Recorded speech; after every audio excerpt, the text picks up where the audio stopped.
എല്ലാവർക്കും നമസ്കാരം. എൻ്റെ പേര് Dhitheesh. Government ITI Malampuzha mechanic tractor ട്രേഡിലെ ഗസ്റ്റ് ഇൻസ്ട്രക്ടറാണ്. ഇന്നുവരെ ITI Malampuzha official YouTube channel subscribe ചെയ്തിട്ടില്ലെങ്കിൽ സബ്സ്ക്രൈബ് ചെയ്യുകയും തുടർന്നുള്ള നോട്ടിഫിക്കേഷൻ ലഭിക്കുന്നതിനായി ബെല്ലൈക്കൺ ക്ലിക്ക് ചെയ്യുകയും ചെയ്യുക.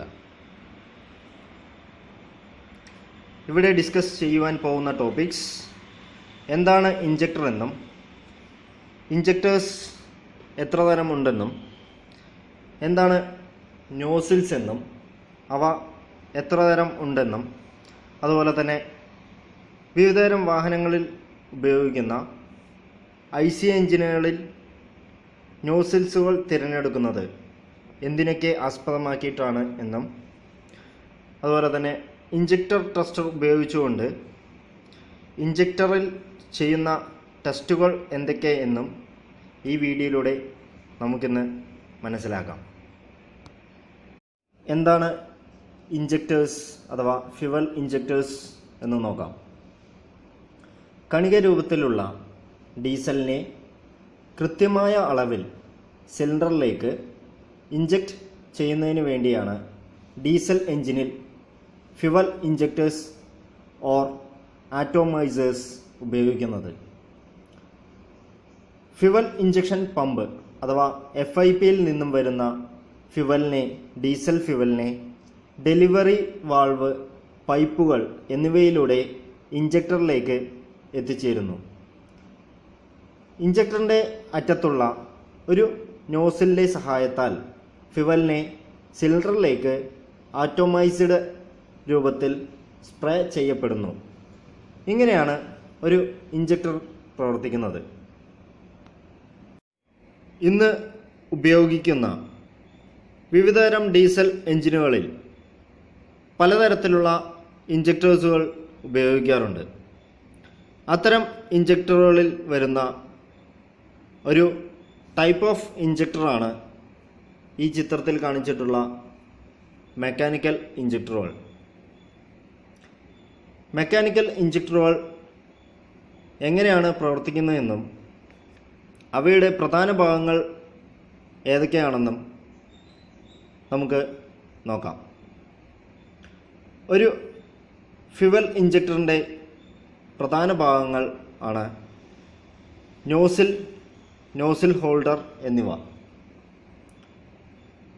നോസിൽ ഹോൾഡറിൽ ഉള്ള സ്പ്രിംഗ് ലോഡഡ് സ്പിൻഡിൽ നോസിൽ വാൾവിനെ നോസിൽ ബോഡിയിൽ ഉള്ള വാൾവ് സീറ്റിൽ ശരിയായ വിധത്തിൽ അഥവാ ലീക്കുകൾ ഇല്ലാതെ ഉറപ്പിച്ചു നിർത്താൻ സഹായിക്കുന്നു. ഉയർന്ന പ്രഷറോടുകൂടി ഡീസൽ ഇഞ്ചക്ഷൻ പമ്പിൽ നിന്ന് നോസിലിൻ്റെ ഇൻലെറ്റിലൂടെ പ്രവേശിക്കുമ്പോൾ നോസിൽ വാൾവ് അതിൻ്റെ സീറ്റിൽ നിന്നും സ്പ്രിംഗ് ഫോഴ്സിൻ്റെ എതിരായി മുകളിലോട്ട് ചലിക്കുകയും ഇതിൻ്റെ ഫലമായി ഡീസൽ നോസിൽ വാൾവിലൂടെ ആറ്റോമൈസ്ഡ് രൂപത്തിൽ സിലിണ്ടറിലേക്ക് സ്പ്രേ ചെയ്യപ്പെടുകയും ചെയ്യുന്നു. FIPയുടെ ഫ്യുവൽ ഡെലിവറി നിൽക്കുന്ന സമയത്ത് അഥവാ നിൽക്കുന്ന നിമിഷത്തിൽ സ്പ്രിങ്ങിൻ്റെ സഹായത്താൽ നോസിൽ വാൾവിനെ അതിൻ്റെ സീറ്റിലേക്ക് പ്രസ് ചെയ്യുകയും വാൾവ് അടയ്ക്കുകയും ചെയ്യുന്നു. നോസിൽ വാൾവിൻ്റെയും സ്പിൻഡിലിൻ്റെയും ലൂബ്രിക്കേഷൻ ആവശ്യത്തിനായി അല്പം ഡീസൽ വാൾവിലൂടെ മുകളിലേക്ക് കയറി ലീക്ക് ഓഫ് പോർട്ട് വഴി പുറത്തേക്ക് വരുന്നു. ഇഞ്ചക്ടറിൻ്റെ മുകളിലുള്ള ഒരു അഡ്ജസ്റ്റിംഗ് സ്ക്രൂവിൻ്റെ സഹായത്താൽ സ്പ്രിങ്ങിൻ്റെ ടെൻഷൻ ക്രമീകരിച്ച് ഇഞ്ചക്ഷൻ പ്രഷർ അഡ്ജസ്റ്റ് ചെയ്യാൻ സാധിക്കും. അടുത്തതാണ് സോളിനോയിഡ് ഇഞ്ചക്ടറുകൾ. ഇത്തരം ഇഞ്ചക്ടറുകളിൽ വാൾവിനെ തുറക്കുവാൻ വേണ്ടി ഒരു സെറ്റ് ഓഫ് ഇലക്ട്രോ മാഗ്നറ്റ്സ് ഉപയോഗിക്കാറുണ്ട്. ഇത്തരം ഇഞ്ചക്ടറുകളിലേക്ക് വരുന്ന വൈദ്യുതി പ്രവാഹം മാഗ്നറ്റിനെ എനർജൈസ് ചെയ്യുകയും വാൾവ് സീറ്റിൽ നിന്നും ഇഞ്ചക്ടറിൻ്റെ വാൾവിനെ മുകളിലോട്ട് ഉയർത്തുകയും ചെയ്യുന്നു. ഇങ്ങനെ വാൾവ് ഓപ്പൺ ആവുകയും വൈദ്യുതി പ്രവാഹം നഷ്ടപ്പെടുമ്പോൾ മാഗ്നറ്റുകളുടെ ഊർജ്ജസ്വലത നഷ്ടപ്പെടുകയും വാൾവ് അടയുവാൻ ഇത് സഹായമാവുകയും ചെയ്യുന്നു.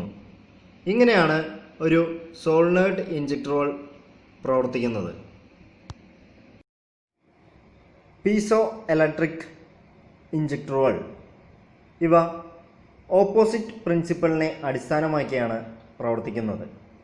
അതായത് ഇഞ്ചക്ടറിനുള്ളിലെ ക്രിസ്റ്റലിലോ സെറാമിക്കിലോ പ്രയോഗിക്കുന്ന വൈദ്യുതി മൂലം അവ ചെറുതായി വികസിക്കുവാൻ കാരണമാവുകയും ഈ വിപുലീകരണം ഇഞ്ചക്ടർ വാൾവിനെ തുറക്കുവാൻ സഹായിക്കുകയും ചെയ്യുന്നു. ഇതുമൂലം ഫ്യുവലിനെ ഇഞ്ചക്റ്റ് ചെയ്യുവാൻ അനുവദിക്കുകയും ചെയ്യുന്നു. പീസോ ഇലക്ട്രിക് ഇഞ്ചക്ടറുകൾക്ക് വളരെ വേഗം വാൾവിനെ തുറക്കുവാനും അടയ്ക്കുവാനും ഉള്ള കഴിവുണ്ട്. മാത്രമല്ല അവ ലഭ്യമാക്കുന്ന ഫ്യുവലിൻ്റെ അളവ് വളരെ കൃത്യതയോടുകൂടിയും ആയിരിക്കും. Hydraulically actuated electronically controlled unit injection എന്നുള്ളതാണ് HEUI ഇഞ്ചക്ടേഴ്സിൻ്റെ പൂർണ്ണരൂപം. ഇത്തരം ഇഞ്ചക്ടറുകളിൽ അതിനകത്തുള്ള ഒരു ഡയഫ്രത്തെ പ്രസ് ചെയ്യാൻ ഓയിൽ പ്രഷർ സഹായിക്കുന്നു. ഇങ്ങനെ ഡയഫ്രം വഴി ഇഞ്ചക്ടറിനുള്ളിലെ ചെറിയ അളവിലുള്ള ഫ്യുവലിനെ പുഷ് ചെയ്യുകയും ഡയറക്റ്റ് ഇഞ്ചക്ഷൻ ആവശ്യമായ 3000 മുതൽ 21000 PSI വരെ പ്രഷർ ഫ്യുവലിൽ ഉണ്ടാക്കാൻ ഇത് കാരണമാവുകയും ചെയ്യുന്നു. ഇങ്ങനെ ഇഞ്ചക്ടറുകൾ തന്നെ ഫ്യുവലിനെ പ്രഷറൈസ് ചെയ്യാൻ സഹായിക്കുന്നു. ആയതുകൊണ്ട് മറ്റു സിസ്റ്റങ്ങളെ അപേക്ഷിച്ച് ഭാരമേറിയതും ചിലവേറിയതും അപകടകരവും നിയന്ത്രിക്കാൻ പ്രയാസവുമായിട്ടുള്ള പവർഫുൾ ഫ്യുവൽ പമ്പുകൾ HEUI സിസ്റ്റത്തിന് ഉണ്ടായിരിക്കുന്നതല്ല. ആയതിനാൽ കമ്പ്യൂട്ടർ കൺട്രോൾഡ് ആയിട്ടുള്ള കോമൺ റെയിൽ എൻജിൻസുകൾക്ക് ഈ ഇഞ്ചക്ടേഴ്സിൻ്റെ ഉപയോഗം വളരെ ഗുണമുള്ളവയാണ്. മറ്റൊരു ടോപ്പിക്കാണ് നോസിൽസ്. നോസിൽസ് സ്ഥാനമെന്ന് പറയുന്നത് ഇഞ്ചക്ടറിൻ്റെ അറ്റത്തായിട്ടാണ്, അതായത് ഇഞ്ചക്ടറിൻ്റെ ടിപ്പിലായിട്ടാണ് ഇത്തരം നോസിൽസുകൾ കാണാറുള്ളത്. എന്താണ് നോസിൽസുകൾ എന്ന് നോക്കാം. കമ്പഷൻ ചേമ്പറിലേക്ക് ഏറ്റവും അനുകൂലമായ രൂപത്തിൽ ഫ്യുവലിനെ ശരിയായ രീതിയിൽ വിതരണം ചെയ്യുന്ന ഒരു ജെറ്റ് ആണ് നോസിൽസുകൾ. ഫ്യുവൽ നോസിലിൻ്റെ പ്രവർത്തനം എന്തെന്നാൽ ഫ്യുവലിൻ്റെ പ്രഷർ എനർജിയെ കൈനറ്റിക് എനർജിയാക്കി മാറ്റുക എന്നുള്ളതാണ്. ചിലപ്പോൾ ഇതിനെ ഇഞ്ചക്ടർ ടിപ്പ് എന്നും പറയാറുണ്ട്. ഒരു യൂണിറ്റിൽ നോസിൽ ബോഡിയും നീഡിലും അടങ്ങിയിരിക്കുന്നു. ഇവ രണ്ടും പരസ്പരം ലാപ്പ് ചെയ്തിരിക്കും. ആയതിനാൽ നോസിൽ ബോഡിയെയും നീഡിലിനെയും ഇൻഡിവിജ്വൽ ആയി മാറ്റി സ്ഥാപിക്കാൻ സാധിക്കാറില്ല. നോസിൽ ബോഡിയും നീഡിലും ഹൈ ഗ്രേഡ് സ്റ്റീൽ കൊണ്ടാണ് സാധാരണയായി നിർമ്മിക്കാറുള്ളത്. അടുത്തത് നോസിലുകളുടെ പ്രവർത്തന രീതി എങ്ങനെയാണെന്ന് നോക്കാം. ഫ്യുവൽ പ്രഷർ ഉപയോഗിച്ചാണ് നോസിലുകൾ പ്രവർത്തിക്കുന്നത്. ഫ്യുവൽ ഇഞ്ചക്ഷൻ പമ്പ് അല്ലെങ്കിൽ FIPയിൽ നിന്നുമുള്ള ഫ്യുവൽ ഡെലിവറി പൈപ്പിലൂടെ നോസിൽ ഹോൾഡറിലേക്ക് കടന്നു പോകുന്നു. അത് ഇഞ്ചക്ഷൻ നോസിലിൽ ഫ്യുവലിനെ തടഞ്ഞു നിർത്തുവാൻ കാരണമാവുന്നു. തുടർന്ന് ആനുലാർ ഗ്രൂവിൽ നിന്നും വരുന്ന പ്രഷർ ഉള്ള ഫ്യുവൽ പ്രഷർ ചേമ്പറിലേക്ക് കടന്നു വരികയും അവിടെ നോസിൽ നീഡിൽ ഉയർത്താൻ വേണ്ടത്ര പ്രഷർ ഉണ്ടാക്കുകയും ചെയ്യുന്നു. ഇങ്ങനെയുണ്ടാകുന്ന പ്രഷർ മൂലം സ്പ്രിങ്ങിൻ്റെ സഹായത്താൽ വാൽവ് ഉയർത്തുമ്പോൾ കമ്പഷൻ ചേമ്പറിലേക്ക് സ്പ്രേ ഹോൾസ് അഥവാ സ്മോൾ ഡിസ്ചാർജ് ഏരിയയിലൂടെ ഉയർന്ന പ്രഷറിൽ ഫ്യുവൽ ഇഞ്ചക്ട് ചെയ്യപ്പെടുകയും ചെയ്യുന്നു. ഇഞ്ചക്ഷൻ സമയത്ത് വാൽവ് ലിഫ്റ്റ് ചെയ്യപ്പെടുന്നത് 0.2 mm മുതൽ 0.25 mm വരെ ആയിരിക്കും. സാധാരണയായി ഒരു നോസിൽ എങ്ങനെയാണ് പ്രവർത്തിക്കുന്നതെന്ന് മനസ്സിലാക്കി.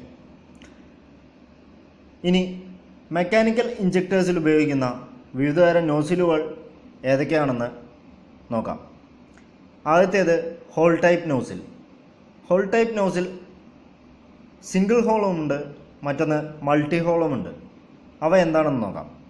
Whole type nozzle. Single hole നോസിലുകൾക്ക് ഒരു സ്പ്രേ ഹോൾ മാത്രമേ ഉണ്ടാവുകയുള്ളൂ. അവ സെൻട്രലായിട്ടോ അല്ലെങ്കിൽ ഒരു നിശ്ചിത കോണളവിലോ ആയിട്ടായിരിക്കും സ്പ്രേ ഹോളിൻ്റെ ഘടന ഉണ്ടായിരിക്കുക.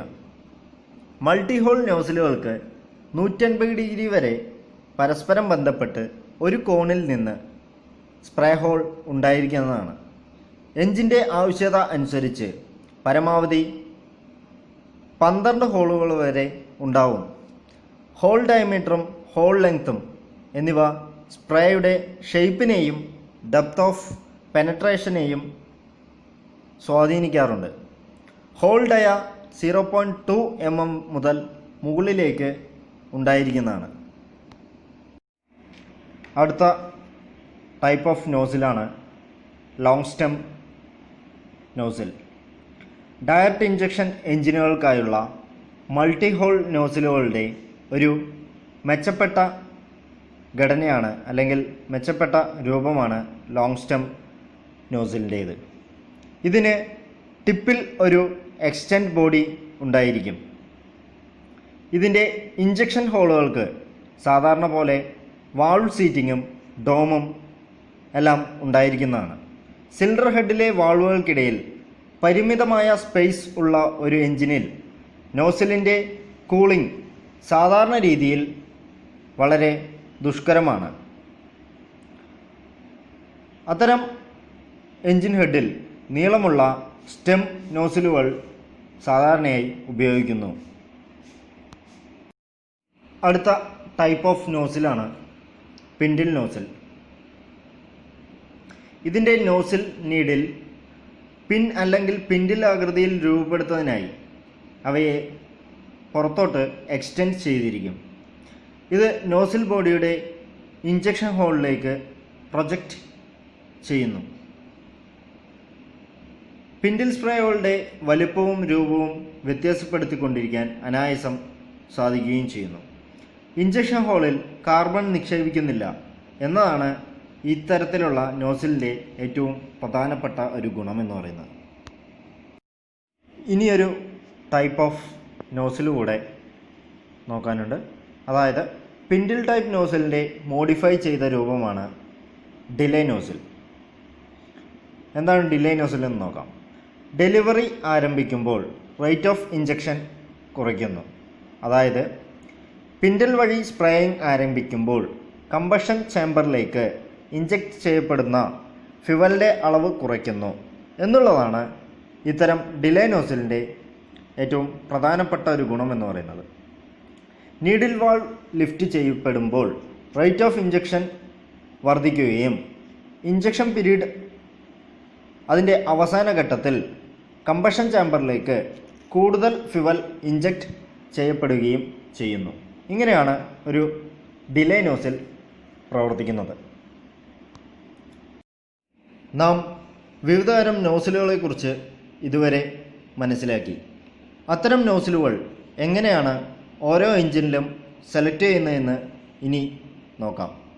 ഒരു നോസിലിൻ്റെ സെലക്ഷൻ പ്രധാനമായും നിർണ്ണയിക്കുന്നത് കമ്പഷൻ പ്രോസസ്, കമ്പഷൻ ചേമ്പർ എന്നിവയുടെ രൂപകൽപ്പനയുമായി ബന്ധപ്പെടുത്തിക്കൊണ്ടാണ്.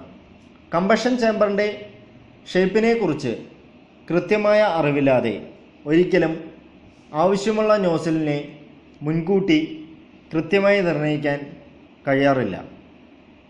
മാത്രമല്ല, ഒരു നോസിലിൻ്റെ അന്തിമ സെലക്ഷന് ഇനി പറയുന്ന ഡാറ്റാസ് കൂടെ അത്യാവശ്യമാണ്. എൻജിൻ്റെ power, engine speed, engine fuel consumption, duration of injection, injection pressure, injection spray angle എന്നീ ഡാറ്റാസ് കൂടെ നമുക്ക് അറിഞ്ഞിരിക്കേണ്ടതായിട്ടുണ്ട്. മേൽപ്പറഞ്ഞ ഇവയെല്ലാം പരിഗണിച്ചുകൊണ്ട് സാധാരണയായി ഹോൾ ടൈപ്പ് നോസിലുകൾ DI എഞ്ചിനുകളിൽ അഥവാ ഡയറക്റ്റ് ഇഞ്ചക്ഷൻ എഞ്ചിനുകളിൽ ഉപയോഗിക്കുന്നു. പക്ഷേ പ്രീ കമ്പഷൻ ചേമ്പറുകൾ, ടർബുലൻസ് ചേമ്പർ, എയർ സെൽ എഞ്ചിനുകൾ എന്നിവയിൽ പിൻഡൽ ടൈപ്പ് നോസിലുകളാണ് സാധാരണയായി ഉപയോഗിച്ചു വരുന്നത്. Injector testing. ഒരു ഇഞ്ചക്ടർ ഏതൊക്കെ ടെസ്റ്റുകളാണ് നടത്തുന്നതെന്ന് ഇനി നോക്കാം. 3 ടെസ്റ്റുകളാണ് ഡീസൽ ഇഞ്ചക്ടറുകൾക്ക് ആവശ്യമായി വരുന്നത്. ഇതിനായി ഉപയോഗിക്കുന്ന ഒരു ഉപകരണമാണ് ഇഞ്ചക്ടർ ടെസ്റ്റർ എന്ന് പറയുന്നത്. അതിൻ്റെ ചിത്രമാണ് ഇവിടെ കൊടുത്തിട്ടുള്ളത്. 3 തരം ടെസ്റ്റുകൾ എന്ന് പറഞ്ഞു. അവ ഏതൊക്കെയാണെന്ന് നോക്കാം. 1 pressure test, 2 leak test, 3 spray test. ആദ്യത്തെ പ്രഷർ ടെസ്റ്റ് എങ്ങനെയാണ് ചെയ്യുന്നതെന്ന് നോക്കാം. ഇഞ്ചക്ഷൻ പ്രഷർ പരിശോധിച്ച് ക്രമീകരിക്കുന്ന ടെസ്റ്റാണ് പ്രഷർ ടെസ്റ്റ് എന്ന് പറയുന്നത്. ഇഞ്ചക്ടർ ടെസ്റ്ററിൻ്റെ പ്രഷർ പൈപ്പിൽ ഇഞ്ചക്ടർ ഉറപ്പിച്ചതിന് ശേഷം ഹാൻഡ് പമ്പ് പ്രവർത്തിപ്പിക്കുക. നോസിൽ വാൾവ് തുറക്കുന്ന നിമിഷത്തിൽ പ്രഷർ ഗേജിൽ നോക്കി ഓപ്പണിംഗ് പ്രഷർ മനസ്സിലാക്കാവുന്നതാണ്. ഇത് ആവശ്യത്തിലും കുറവാണെങ്കിൽ ചെക്ക് നട്ട് ലൂസാക്കിയ ശേഷം അഡ്ജസ്റ്റിംഗ് സ്ക്രൂ ടൈറ്റ് ചെയ്തുകൊണ്ട് ഇവ ക്രമീകരിക്കാവുന്നതാണ്. അതല്ല, നിർദ്ദേശിച്ചിട്ടുള്ള മർദ്ദത്തിനേക്കാൾ കൂടുതലാണ് കാണിക്കുന്നതെങ്കിൽ അഡ്ജസ്റ്റിംഗ് സ്ക്രൂ ലൂസാക്കിക്കൊണ്ട് ഇവ ക്രമീകരിക്കാവുന്നതാണ്. ചെക്കിങ്ങിനും അഡ്ജസ്റ്റ്മെൻറ്റിനും ശേഷം ലോക്ക് നട്ട് ലോക്ക് ചെയ്ത് പ്രഷർ ഉറപ്പുവരുത്താവുന്നതാണ്.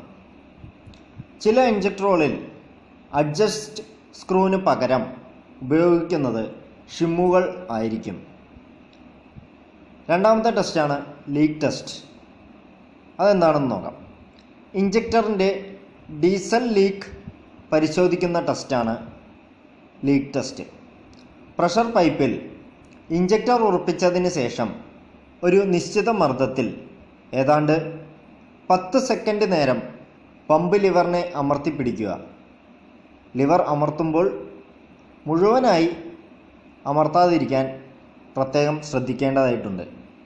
ഈ സമയത്ത് നോസിൽ ബോഡിയിൽ ഡീസലിൻ്റെ നനവോ ഡീസൽ തുള്ളികളോ പ്രത്യക്ഷമായാൽ ഇഞ്ചക്ടർ അഴിച്ച് ക്ലീൻ ചെയ്തതിന് ശേഷം മാത്രം വീണ്ടും ഒന്നുകൂടെ പരിശോധിച്ച് ഉറപ്പുവരുത്താവുന്നതാണ്. മൂന്നാമത്തെ ടെസ്റ്റാണ് സ്പ്രേ ടെസ്റ്റ്. ഇഞ്ചക്ടറിൻ്റെ സ്പ്രേ പാറ്റേൺ മനസ്സിലാക്കുന്നതിനുള്ള ടെസ്റ്റാണിത്. പ്രഷർ പൈപ്പിൽ ഇഞ്ചക്ടർ ഉറപ്പിച്ച് പ്രഷർ ഗേജ് വാൾവ് അടയ്ക്കുക. പമ്പ് പ്രവർത്തിപ്പിച്ചുകൊണ്ട് ഇഞ്ചക്ടർ പ്രവർത്തിപ്പിക്കുക.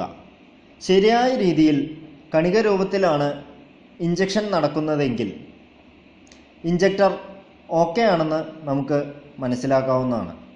അതല്ല, ഇഞ്ചക്ടറിൽ നിന്ന് വരുന്ന ഡീസൽ ഒഴുകുന്ന ദ്രാവക രൂപത്തിലാണ് പുറത്തേക്ക് വരുന്നതെങ്കിൽ ഇഞ്ചക്ടർ അഴിച്ച് വാൾവ് സീറ്റും വാൾവ് ഫേസും ഉരച്ച് ശരിയാക്കിയ ശേഷം മാത്രം വീണ്ടും ടെസ്റ്റ് ചെയ്യാവുന്നതാണ്. ഈ സമയത്ത് തന്നെ ഇഞ്ചക്ടറിൻ്റെ സ്പ്രേ സൗണ്ടും സ്പ്രേ ആകൃതിയും നമുക്ക് പരിശോധിച്ച് മനസ്സിലാക്കാവുന്നതാണ്. നാം ഈ 3 ടെസ്റ്റുകളും ചെയ്യുന്ന സമയത്ത് അറിഞ്ഞിരിക്കേണ്ട ഒരു മുൻകരുതൽ അല്ലെങ്കിൽ അറിഞ്ഞിരിക്കേണ്ട ഒരു പ്രധാനപ്പെട്ട ഒരു കാര്യമാണ് ഇനി പറയാൻ പോകുന്നത്. ഇഞ്ചക്ടർ ടെസ്റ്റ് ചെയ്യുമ്പോൾ ഡീസൽ സ്പ്രേ ശരീരഭാഗങ്ങളിൽ വീഴാതെ സൂക്ഷിക്കേണ്ടതായിട്ടുണ്ട്.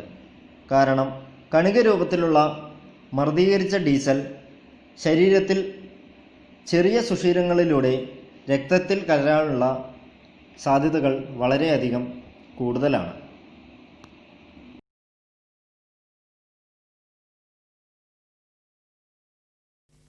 Injectors.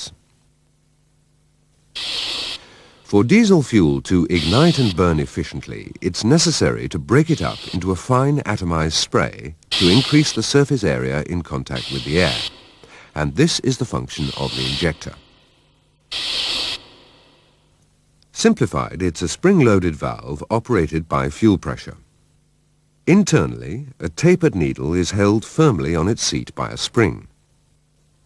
When the spring pressure is exceeded by the high fuel pressure acting on the needle's shoulder, it lifts and diesel is forced out through the nozzle's spray hole or holes. This action and the design of the nozzle assembly atomizes the fuel and produces a carefully designed spray pattern. As the needle returns onto its seat, a small quantity of excess fuel used to lubricate and cool the needle and nozzle is returned to the tank via the injector's back leakage connection. There are various types of injectors, but generally they're classified into two groups. Hole type for direct injection and pintle type for indirect injection engines. The hole type has a number of openings which distribute fuel to different areas of the combustion chamber. In contrast, pintle injectors produce a single cone-shaped spray to mix with the circulating air in the swirl chamber. Injectors are secured either by nuts and studs or by a large thread. The gas-tight seal between the injector and cylinder head is often formed by a copper washer, which must be replaced whenever the injector is removed. The washer can also act as a shield to protect the nozzle from excessive combustion heat. On some engines, the washer is of a steel crushable type.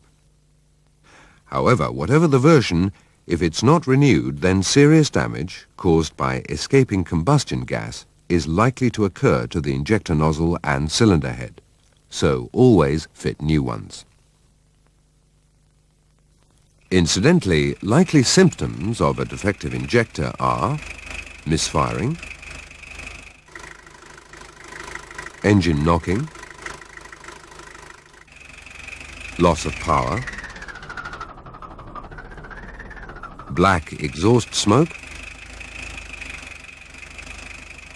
increased fuel consumption,